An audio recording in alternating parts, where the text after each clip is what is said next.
Hey everyone, this is LS, and this is going to be a speed VOD review of TeamLiquid versus G2. I'm going to preface this by stating that I don't know anything that I'm talking about, and I can't really explain things, so I don't know why you guys are watching this. But, in addition to that, I will say that I've not seen this game. I do know the result of the game. What I'm looking to basically see is if TL is only capable of playing with an advantage, do they still consistently take really poor objective fights that they don't need to take? Do they prioritize objectives in favor of eating jungle camps and getting better map positioning?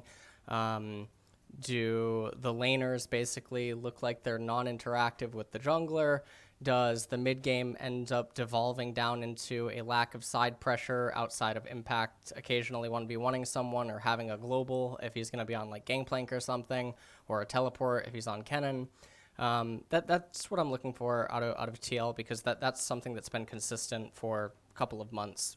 Outside of G2, what I'm assuming is if they get an advantage, then they continuously play very aggressive, but even if they end up accruing advantages inside of the early game and transition into the mid game, their mid game map movements are relatively poor, and I say that about the majority of their games that they've played so far inside of the MSI, where I feel like some of their wins have been more so at the opponents making very grievous errors, and G2 obviously capitalizing on them, but they were in a position that I would deem as losing. And so to get into a position that is deemed as losing after having accrued large advantages is a little bit concerning. So we're just going to get right into the things. Unfortunately, this VOD starts at 1 second. We're already a little bit into the draft. We can see that Taric, Varus, and Akali have already been banned away. I guess they just want to take away some of the power away from the bottom lane, and obviously respecting the fact that TL is a team that is capable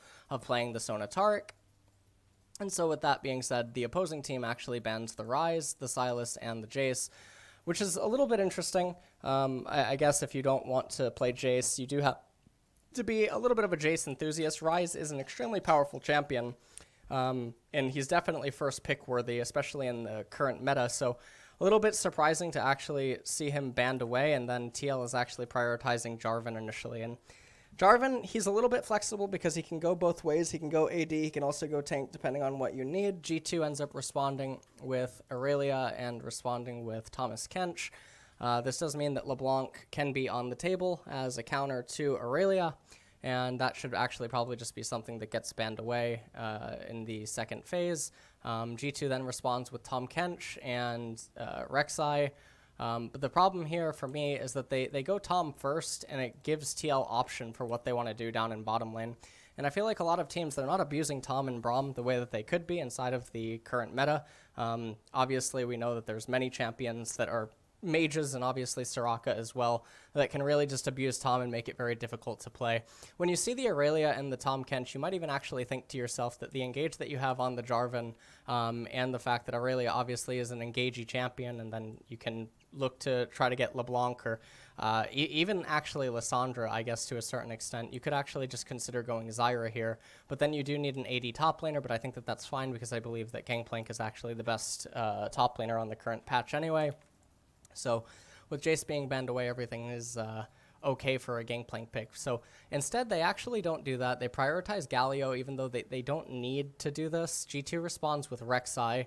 G2 now bans away Gangplank, and TL bans away Draven, I guess respecting Perkz' ability to perhaps play the champion. And the issue here for TL is that G2 can actually just hold ADC. Well, in an ideal world, they could actually hold ADC to see what TeamLiquid's team composition is going to end up devolving into, and then they can actually choose an appropriate ADC. They pick Ezreal, really good. He can obviously get outside of the Cataclysm. He's very good at poking down and withering enemy teams, dissuades champions that like to engage. He's extremely slippery, and obviously has an okay time against Galio as long as he doesn't get hit by the combo. So LeBlanc comes in as a means to answer the Aurelia, but then they follow this up with a pretty bizarre pick, I guess, which is the Vladimir, and this is it's a little bit surprising. So you have a lot of magic damage now on this team And in addition to that, you become very reliant on the flank teleport from Vladimir as well as the Cataclysm. But the problem is that Ezreal is already pretty particularly good against this. When you have both of these champions, you can now actually, if Wonder and Caps are capable, which they certainly are because they're good enough players, you could actually just pick the Lissandra and it would be completely fine against this team composition because then it makes it very painful for them to try to actually engage into you. A lesser common pick, which we haven't actually seen all that much lately, would even be Swain. I think would completely destroy these two picks. I think that you actually can't pick like this, assuming that both teams are capable of having champion Oceans. And so there's a lot of picks that can come in at this spot. Vladimir is also countered by Aatrox, so you could have an Aatrox pick actually come in which case you don't want to send LeBlanc top. So you end up getting the counter in mid lane, but you give up a counter in top lane, and then Aatrox is actually a little bit scary. Swain is obviously someone that I mentioned. Another champion that is very good against this team composition is actually Mundo, although I wouldn't expect to see these teams pick him. Another champion that's really good here is also Cho'Gath, because the primary source of damage is the Kai'Sa. This would then make it so that the Draefor actually has to go for a semi-damage type of build, and if he goes for a semi-damage type of build, then Iceborne Gauntlet plus Ninja Tabbies on Ezreal is really strong because he doesn't need Mercury Treads against this team because he just has to be slippery and he has the Tahm Kench already. So there's a lot going on inside of the draft, and there's definitely a lot of answers that could have been done a lot better, but drafting is not something that I expect to see very wonderful things out of in pro play. So they are now hovering the Lissandra, so it's one of the champions that I said is actually particularly good. There's actually the Cho'Gath, and now they hover and lock in the Corki, which doesn't make any sense. Corki's a terrible pick.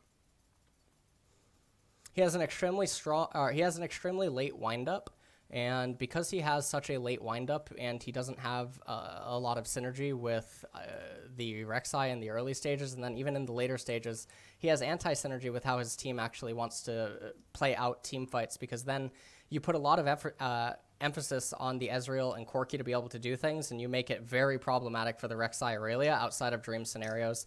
One of the things that they can look at, though, is that they are red side, and so Corki and Ezreal inside of the red side jungle is very good at poking down teams that are trying to do the Baron.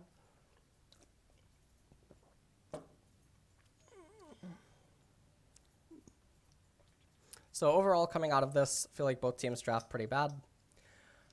They pick champions at certain times that they don't have to, and they leave themselves too vulnerable to certain picks, but obviously we're not seeing those said picks.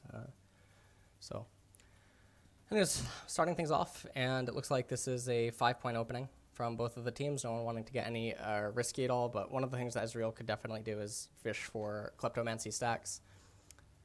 He is he's jiggling those those tail or butt. He's jiggling that butt in mid lane. That's actually hilarious. That is a very cool looking LeBlanc skin.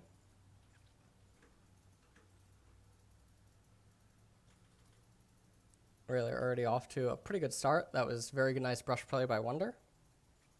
And it looks like Rek'Sai is going to elect to do a full clear. And I really like this decision by Jankos. And the reason that I like this decision is because he knows that his laners don't actually need him early on. And so J4 does the red into Scuttlecrab right side, but the reason that this is bad, and this is the stuff that I talk about in regards to Xmithy pathing sometimes, is this is completely arbitrary. Rek'Sai is never going to approach mid or bottom from this side, and even if you get this Scuttlecrab and then path like this and path over here, you already know that because of the level 1 in top lane between Wonder and Impact, that Aurelia is going to have priority, and then Corki can get priority basically at a moment's notice inside of mid lane. He also has teleport against Ignite, so an HP or a mana trade between the two mid laners is not favorable for your mid laner.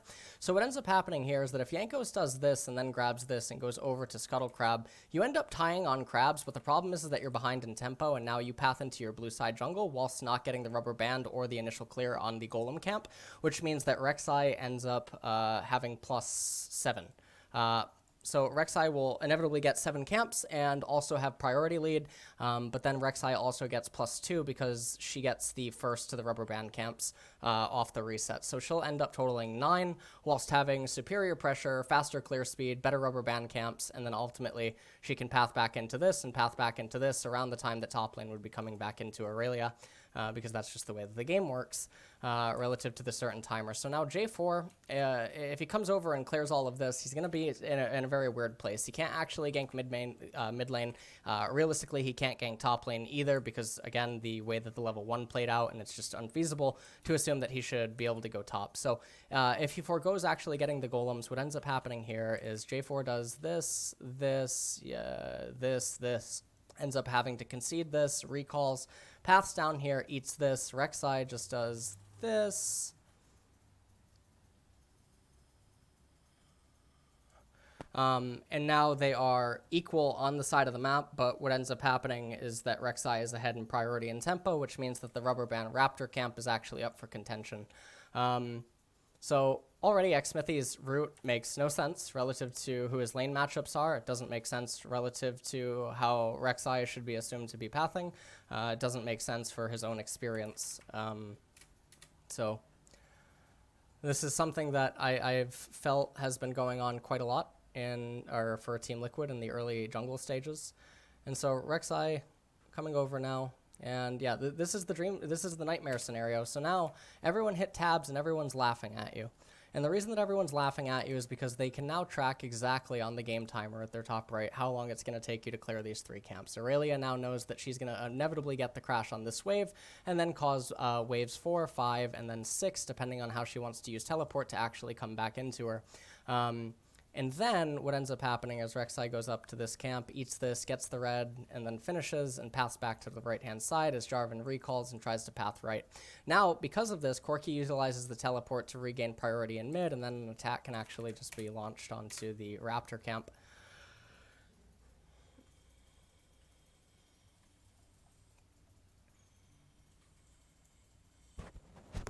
Instead, they actually go for a little bit of a coin flip play in mid lane here. This is going to set Jankos behind, and given that Caps already had teleport, this is a pretty bad play. It's needlessly aggressive, and Jensen was already in a really rough spot in mid lane, so it doesn't make any sense. This is just poor lane management. And now Jarvan is able to be here in mid lane, and Jankos is forcing the agenda for absolutely no reason. So these are pretty bad plays. He should have just cleared his camps, had the rubber band, and path down to here. He should have realized that Jensen actually failed to get notable pressure between levels 1 and 3, and thus the teleport from Corki will come back into the lane, override it, and allow them to attack the Raptor camp. Bottom lane is completely safe, and then Rek'Sai would actually be able to potentially threaten a 2-level gap inside of the jungle, because Rek'Sai would also surely have dominance over the Scuttle Crabs, and this would be a nightmare situation for the TeamLiquid team comp, because it would mean that the Jarvan and the LeBlanc are very, very far behind. Instead, Jankos and Caps make needlessly aggressive plays in mid lane that are just basically coin flipping on the opponents being worse than they are. And these are just very high variance plays. So when I see stuff like this, I don't see, wow, G2's being aggressive. Wow, they're trying to make proactive plays. Wow, they're doing things so well. No, what I see is players that are seemingly desiring to be greedy. They would rather, flip a 60% or a 70% situation so that they can get ahead and they can end the game faster, rather than taking the safer route and having a higher overall chance to win the game. So these types of things I think are overall pretty bad. And so right now, Corki actually comes off of the recall. LeBlanc has 3 spellcasters and a cannon, and you can see the incoming wave proximity is actually in a really bad state for mid. So what ends up happening here is that Xsmithy has to path immediately into mid lane and forego actually getting his golems. This is a pretty nightmare spot for TeamLiquid, because now Caps can just freeze. I don't know what Jankos is doing. I guess he's just keeping tabs on it. And now this is all good.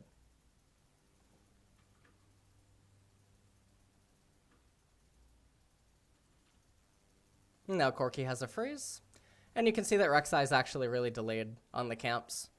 And assuming that your mid laner would just be a really good player, you can trust them to not just do donkey. I don't know what he's doing again. So the lane state is okay for Corki yet again. He's going to be able to CS this entire wave. Rek'Sai could have just done golems, and then after doing golems, Rek'Sai can either just path immediately down, but that's already going to be a little bit late on tempo, but it's because he's making poor choices.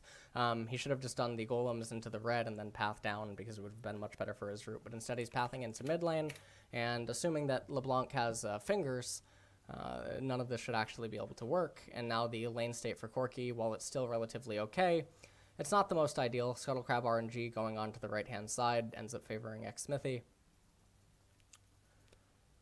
Rek'Sai very late now to the Golems. And for what should have been a vastly superior jungle opening, we now have Jankos ending up behind, which is just really poor. Ethereal Chains land onto Corki. And now right here, Core JJ and X-Smithy can actually threaten to pressure Corki underneath turret, definitely get some potential plate damage. Still very far away from having teleport available. Aurelia's doing Aurelia things up in top lane. Also should be noted that it looks like she's going to go Wit's End for first item. I think it's completely fantastic. Very, very powerful in the mid-game wake-up because four of the targets are dealing a lot of magic damage. And so TeamLiquid, they're going to steal away the blue right here. And so G2 do not look like they really know what to do right now, at least from a map standpoint. And so Jankos, he's coming down into bottom. I guess he wants to try to make a fight happen. And Caps in mid lane. Let's just take a look at this one more time. Caps is full HP with Fleet Footwork, underneath turret with Flash. And you know that he has Valkyrie. And yet he's trading despite LeBlanc having a higher minion wave count, which means that the wave is coming into him. And again, we're doing this because he's like the Tom Dwan of mid laners, where he wants to get reckless, well, obviously Tom Dwan's a fantastic player, but he's doing these very aggressive plays that sometimes can have him be caught looking very, very silly. And so needless trading, reckless aggression, not calculated, and that's going to be LeBlanc now having 2 assists, and Corki's lane state is extremely ugly. Even is actually going Phage, so everything is just looking very, very bad right now. Rek'Sai going to be able to steal away the blue buff. Jensen actually comes over and sees it, and now Jensen has Flash. Yeah, we look at how many minions there actually is.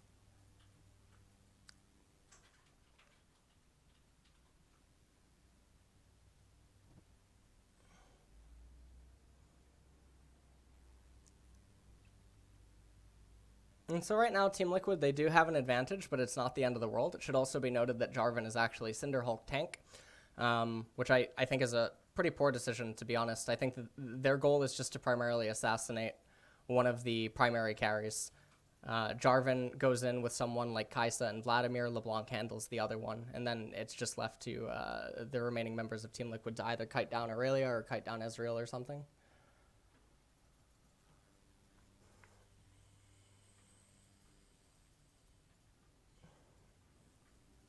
And Wonder ends up dying. Impact pushing the lane, even though Jarvan is actually in close proximity, and you have Galio with his ultimate, I believe. Yeah, his ultimate. So you could have just frozen. Let's take a look at this.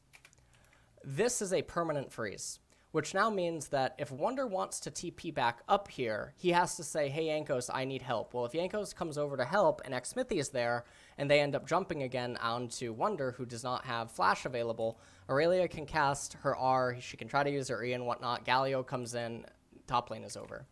Instead, Impact uses E and begins pushing the lane.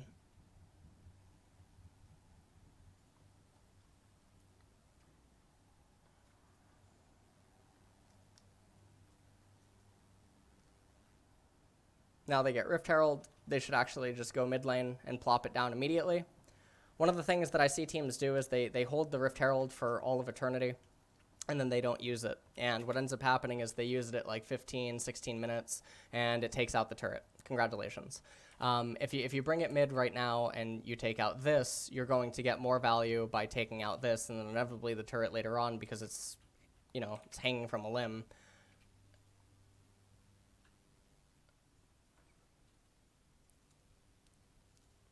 Helping each other clear the jungle.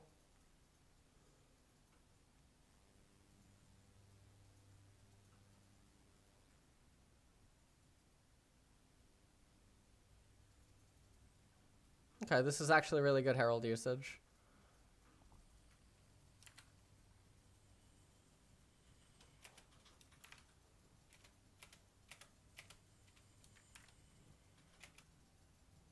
Corki has TP.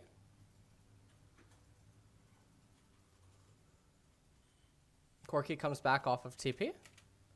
And Rek'Sai's right there. So He's going for a kill onto Jensen, and he's even actually diving for it, even though there's very little minions remaining, and Jankos can get to right here, which means that Jensen has to back up off the turret anyway, and if Jensen tries to stick around to get XP or do anything, he's ending up delaying his inevitable recall. And if you can force him off, with Vladimir being locked up in top lane and then the remaining members being down here in bottom, you can end up probably getting all of these plates, or maybe even actually this plate, because you do have the Sheen on Corki. So you can probably get all of these plates. Incoming minion wave is actually already out of the Nexus, so this is a really stupid play by Caps.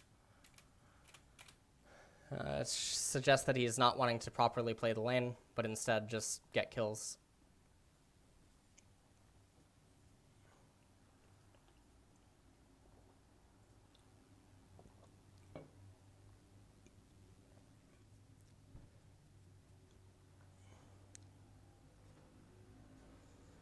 And so now they're hanging on. Aurelia doesn't quite have Wits End yet.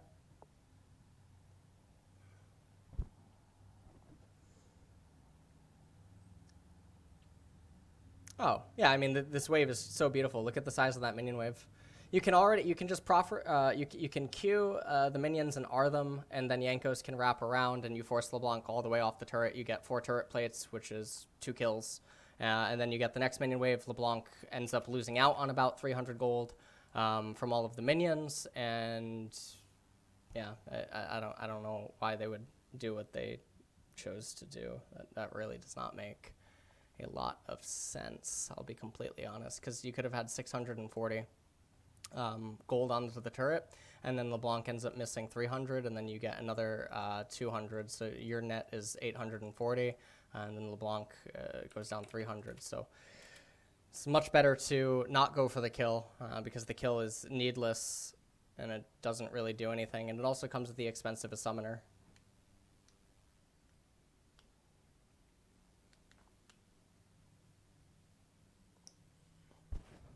Wits End now completed for Aurelia. 3k gold lead right now for TeamLiquid. It's right about where they should be looking to be at in order to make stuff try to actually happen in the mid-transition, because you can see that the itemization is just going to be a nightmare. They're going to have a very hard time actually dealing damage.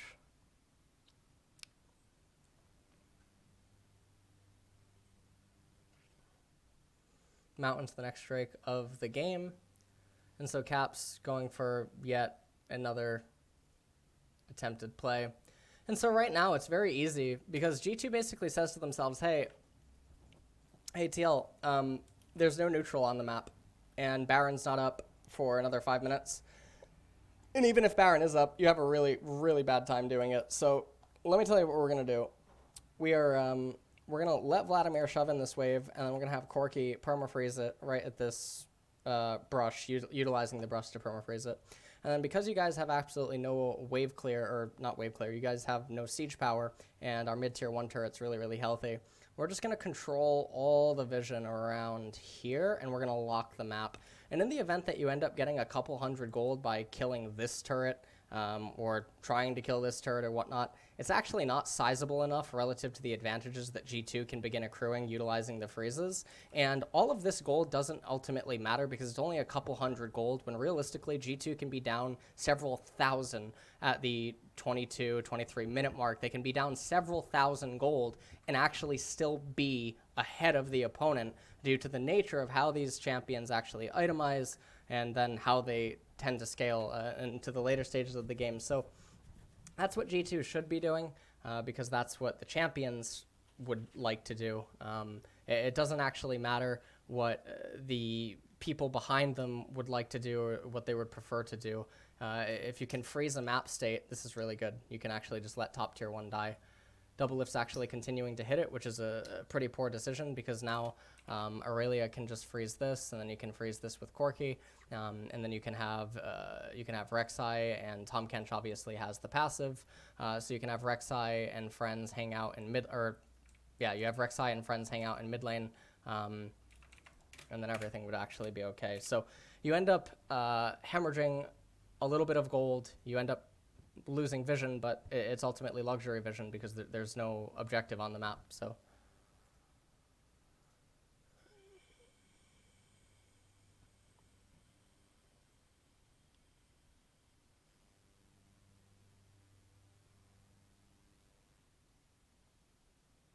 Corki should be freezing, but I can see that Caps just pushed the wave. And you can see how hard it is actually for TeamLiquid's team composition to actually do anything. They have absolutely no push. They have no siege. They have no way to actually set up a flank teleport. The problem is that Dragon is still off for 2 minutes. And even once they have the Dragon, they did roll really good in that it is a mountain, so it does help with their problematic Baron team composition. But the issue that they still are facing is that red side Rek'Sai, easy access, very hard to deny entering into the Baron pit. And then in addition to that, red side Corki and red side Ezreal. It's very easy to just have control ward here, and then Ezreal and Corki to dance around it and basically try to dissuade you from doing the Baron. And then if they're holding this sort of a phalanx and they're controlling this vision in the mid game, this is a very, very tight area and it's very confined. So even just utilizing 2 sweeper lenses and then 3 blue trinkets, they're able to constantly sweep the Baron pit and then use skill shots to check it. And then the TeamLiquid team composition is on quite a clock. So Wit's End for Aurelia ends up coming out. Mercury Treads for Aurelia just for extra magic resistance. Hex Drinker, Maw of Malmortius onto the Rek'Sai. Corki already with the Merc Treads. Corki can end up getting Maw of Malmortius as well. Ezreal should have actually probably gone Trinity Force here, not Iceborne Gauntlet. There's not almost any physical damage on the enemy team that Ezreal should actually be concerned with, and the slow stuff doesn't really matter all that much against the enemy team composition. You would get just as much value almost out of the Trinity Force passive. So I think that the itemization out of him is a little bit bad. I also don't know what their secondary runes are. I would hope that they have Nullifying Orb, because then it's basically like every player on their team has double Hex Drinker.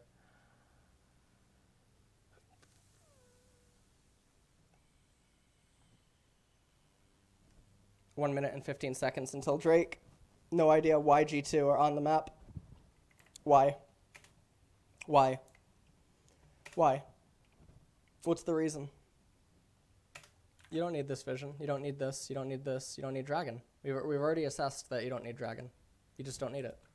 Because even if they end up taking it, if you're freezing top lane, they get the Dragon, they get plus 100 gold on one of their champions. They end up pillaging several hundred, both in XP, but in addition to that, gold up and top. And now this actually becomes an objective because they have to commit multiple members to killing it because of the threat of Tahm Kench. Because TeamLiquid actually can't penetrate the mid-tier 1 turret, because G2, even though they're sort of lacking wave clear, they still have enough to push back against TeamLiquid.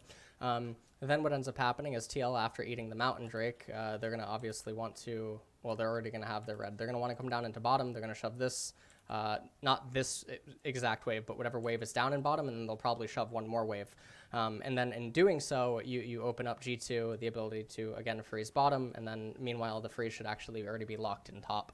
Xmithy would then clear his entire jungle, and then they would sit there at about 20 minutes into the game, and they say to themselves, okay, well, how do we actually dive their turret? How do we make them come out? What can we do? And they get the bright idea, and they're like, okay, let's clear out vision around here, and then let's try to do Baron. So they clear out the vision, and then G2 waits a little bit, and at this point they've swapped to double sweeper lens, right? So they would have double sweeper, and then they would have triple blue. And again, you are restricting access to this area. And so in doing so, you should still have access to your wolves, access to your Gromp, access to your blue. Even though it's just outside of the threshold, it's still a little bit arbitrary for TeamLiquid to try to commit to doing anything. And also this blue is going to go down in favor of G2, I am assuming. So now G2 at 20 minutes, TeamLiquid at 20 minutes, they flounder around because, well, how do we actually, we can't just balls to the wall dive a turret. Okay, so now the next dragon is going to come up around, what, 24, 25. Well, this is around the threshold where these champions will begin to actually come online and even take over to a certain extent. And so now, depending on what the next dragon is, G2 has two choices. Is it a Clown Drake, in which case you can just completely ignore it, And the reason that you can ignore it is because if they have Mountain, Cloud, Infernal, and then they get another Cloud Dragon, well, the Cloud Dragon doesn't actually do anything to their end objective, which is to find a way to control this area and all of this around it, and then somehow get some sort of a flank for Vladimir that can actually penetrate this, thus allowing them to get the Baron, because Team Liquid has an extremely heavy reliance on having the Baron in order to end the game. And the problem is that, again, I keep emphasizing this, they are on a ticking time bomb against these champions.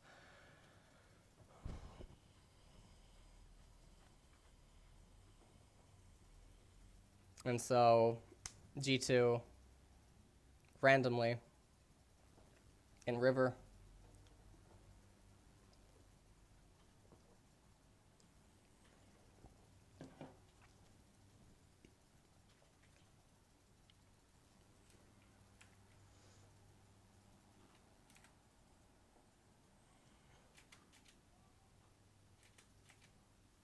why is Caps wanna get this? So his teammates already made mistakes, right? Jankos got caught out and died here. If Jankos didn't get caught out and die here, this can't happen. It's just not possible. It is not a possible play. It is impossible to dive the turret if Jankos is alive and hovering around mid. In which case, Double Lift and Xmithy go into their red side jungle. Double Lift gets red, Xmithy gets golems, and then they set up for dragon. So Caps wants to defend the several hundred gold of mid lane turret. Okay, well, after Team Liquid end up raising this turret, the next wave that comes out of the Nexus is just going to come into this. And so you're going to get the gold anyway. All that you're doing is giving everyone on the other team a little bit of gold.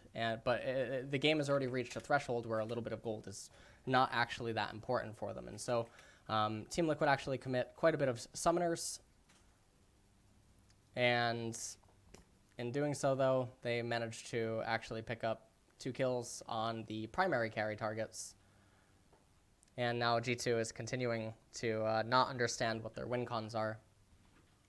And so Team Liquid, obviously, they don't really have another choice. And this is why I hate team compositions like this, is because they have to rely and account for G2 to make these things. And Cloud Drake would have been the next one. So this is obviously really silly, because there's zero reason for Corki to die here.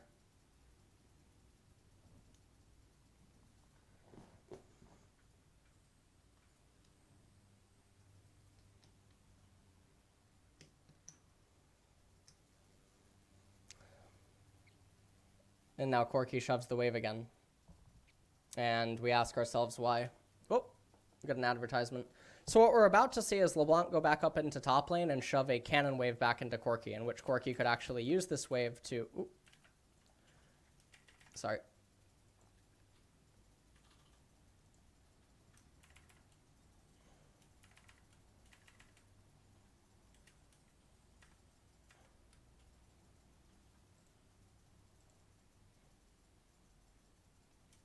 So right here, we're about to see Corki get given a minion wave. See this? Right here? LeBlanc's about to come give it to him again. And what is Corki going to do? He's going to go meet it and then instantly shove it. Ready? Here we go. Here we go. How exciting. Ready? He's going to bomb and then R. What are you doing? What are you doing? What does LeBlanc do if you take this wave, stand right here, and cause a freeze? What does LeBlanc do? Now she pings her jungler, and she's like, oh, we got to break that. And now the jungler says, we can't. And then LeBlanc says, oh, minus 200, minus 200, minus 200, minus 200. Slowly but surely.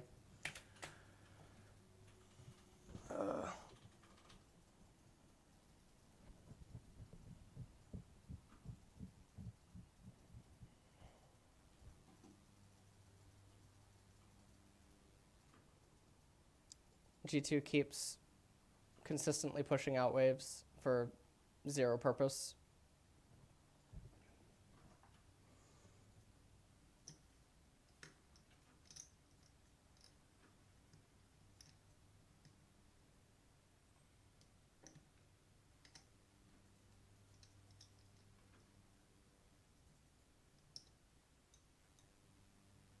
So TeamLiquid right now, they're ahead about 7,000 gold and an Infernal. So it's definitely more than what G2 would like, and obviously G2. They're not asking themselves, what does the enemy team need right now? Because if you're TeamLiquid and you phrase this and you say, okay, what do we need? Well, we need a way to get Baron, or we need a way to force them out. Okay, so TeamLiquid's probably going to get the next Cloud because they want to RNG either another Mountain or another Infernal. Worst case scenario would actually just be triple Cloud. And then on the next Dragon that they would get, they would want to intentionally hold it until 30 minutes and then consume it to force the Elder to spawn, because this area is much easier to demand G2 come at you than this area. Because if you have Control Ward here, and Ezreal Corki with Tahm Kench and whatnot, it becomes very difficult for the blue team to actually start and do the Baron. Because again, double sweeper or control wards that have already scanned the jungle, Vladimir cannot get reliable flanks or engages. And then LeBlanc is basically trying to get access to someone straight up, and it just becomes very awkward. Now, the thing is, though, is that this area, if you control access to this point and this point, yes, Ezreal and Corki can try to poke you from it, but you control basically, or essentially the high ground. And the Elder is not something that they can poke you while you're doing unless they come into you. But the team composition of G2 does not want to be coming into you. It wants to be kiting. And now G2, again, arbitrarily in the middle of the map for no reason whatsoever because they want kills.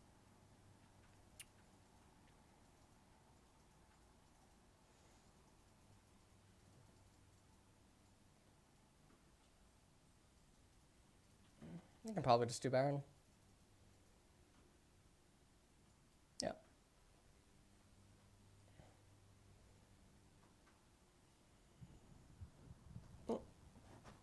So we'll rewatch the fight, I'm assuming, through the replay. So Giant Minion Wave is coming into them, which means they're guaranteed the gold. There is a Gromp up and a Giant Wave about to come into Corki. There is no way that TeamLiquid can do the Baron, and there's no Dragon. Why does G2 fight? Why are they here?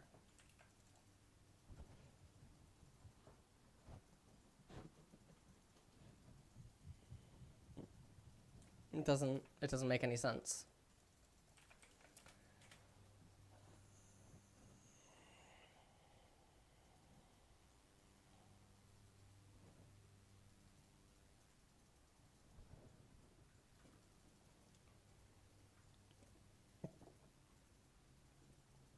I don't know what Wonder's doing. At this point with Baron, it's near impossible for the Corki Ezreal to hold off, so I'm assuming that the end of the game is near. This is very, very similar to Ezreal Zoe comps or Zoe Jace comps that have a vulnerable ADC. This is all over. TeamLiquid's at least executing this relatively well. They are executing this.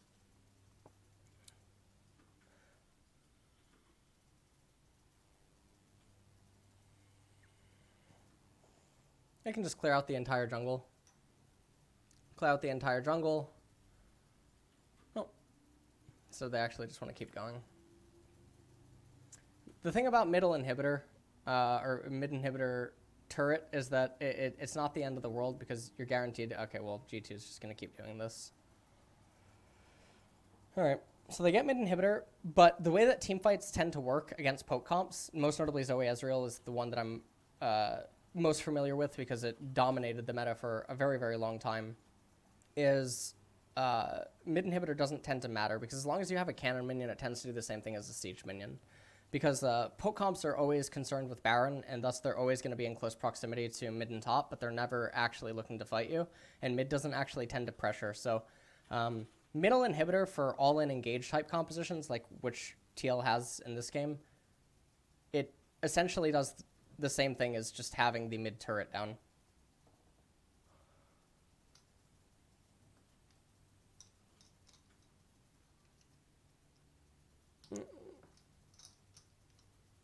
And so now let's take a look at this. Let's see how they coordinate their lane assignments. So right here, LeBlanc is about to shove up top. and they are grouping with multiple members in mid instead of having already been bottom. So let's go back even a little bit further. Okay, so the wave still isn't out yet. And I see Vladimir, which means Vladimir can go down here, eat the control ward, and then meet this wave, and then eat it. And then you can keep LeBlanc in top lane. You can put Xmithy in mid, and then you can have Vladimir, Kai'Sa, and Galio down in bottom. And then you have a 1-1-3, and it's very, very difficult for G2 to actually answer. But instead, they are grouping multiple members in mid, so this is not very clean. And the reason that this isn't that good is because all that you really want to do is just get another inhibitor, because you don't need to end the game right here. At this point, you're essentially guaranteed Baron if you get that bottom inhibitor. And so with the bottom inhibitor, you could then wait until 30 minutes, you get the Elder Drake. Or you wait till 30 minutes, you eat the Cloud Drake, and then Elder ends up spawning too. All of that would just be very nice. And so now they're going for an engage, and G2 unwilling to actually give up the inhibitor. And the thing here is, does G2 have to take the fight on the inhibitor, or can they wait until the Nexus turrets? And the answer is the Nexus turrets. And I view this from a very robotic standpoint, where if you lose the inhibitor, it's not really changing these plays at this point. TeamLiquid is just way too much in control. So let's say that the chance to win the fight at the inhibitor is 10%, right? And I'm being generous here. And let's say that the chance to win at the two turrets is, I don't know, 14%, right? Just complete random number, right? 14%. You still, a machine would take the fight at the 14% because it realizes that this is futile. Unless this is the only option that you have, like unless there is no option to take the fight. Now the thing here is that the 10 and 14%, they play out the same way against the neutrals. And so maybe if you can take this fight right here and Baron's coming up in 30 seconds and you can ace them, and the difference is that Baron's coming up in 30 seconds and they just get the inhibitor and back off, then you can't get the Baron. So let me explain this, I guess, cleaner, because I think I just did a pretty poor job. Let's say that Baron is spawning in 30. If G2 can fight TL here and convert into the Baron, it is better to do this than gamble on them fighting at the turrets and then being able to get to the Baron. Because Baron is coming up in such a short time frame that TeamLiquid now can say, okay, we got the inhibitor, we back off. And then there's no possibility for a team fight, and then you end up just having to fight them at Baron with still reduced, or actually even less odds. So it looks like this is the end of the game.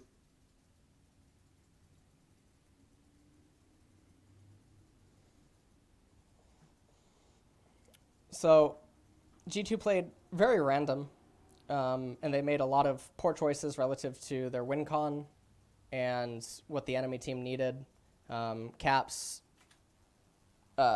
neglected lane management that would have accrued very large advantages in favor of gambling in order to get kills so that he could then accelerate his advantage. But that sort of doesn't really make that much of sense. You don't you don't pick Corki with teleport and fleet footwork and try to gamble or flip things that even if you make the argument, well, if Caps is just a little bit better and he hits all of his skill shots differently, then he can kill LeBlanc, yada, yada, yada. Well, that's also a testament to Jensen making a mistake. Like, Jensen, the middle lane play is really, really bad. Let me try to find this. Where's the teleport? Is it right here? This is actually really bad. Jensen's playing bad and Caps is playing worse. This should never happen, this sequence. So right here, at this point, there's so many minions, and Yankos is right here, that if he comes around like this and you know that Jarvan is bottom lane with Kai'Sa and you know that top lane is in a fine state, Corki TP's in, he throws his Q, he CS's this wave, crashes it into turret plus 160. Now, because Rek'Sai is already here, you can then just escort LeBlanc off the turret. And then all of a sudden, with Sheen procs and Rek'Sai coming over, you get yet another plate. And then LeBlanc can't actually approach the turret, which means that she loses on all of these minions, as well as the next incoming minion wave, hence the net loss. Then LeBlanc ends up having a very delayed recall, and then because she has a delayed recall, because no one is able to actually come into mid lane unless Doublelift is willing to point his teleport, which is a victory in and of itself, Rek'Sai and Corki end up getting another plate, and they get an additional wave, and their wave goes into the turret again, thus meaning that Jensen loses out even more on XP and gold. And this is a pretty static thing. So yes, Caps could have hit both of his rockets and killed Jensen. And then he can push the wave and do the exact same thing that I just talked about. The difference is that he does not have to expend flash in order to do this, and you end up getting a major objective, and you put the onus on the opponent to come up with an answer, because it also means that I guess Jankos would have been able to steal away the Raptors. Jankos can then come over and steal away the Wolves, because there's no actual feasible response out of TeamLiquid. And this ends up creating a very large level advantage between the mid laners. And again, G2's entire plan is to basically stall the game out and lock TeamLiquid to a very, very small fixated gold advantage, and then basically overtake them around 2.5, 3 core items, and then prey on the fact that TeamLiquid has a very poor Baron type team composition.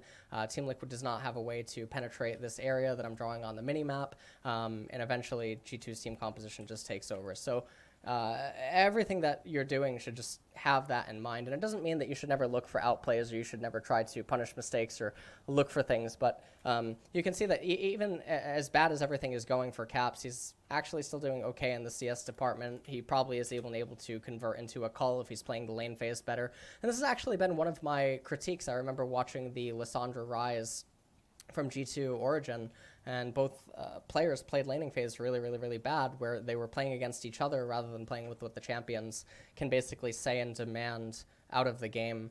And that's pretty much it. And I know that people will respond to this by saying that the players are human and they're not thinking about all of this. Absolutely not. You're the one insulting the pro players. Nothing I'm saying is actually that complex or advanced. And then in addition to this, these are not very difficult things to understand or objectively look at.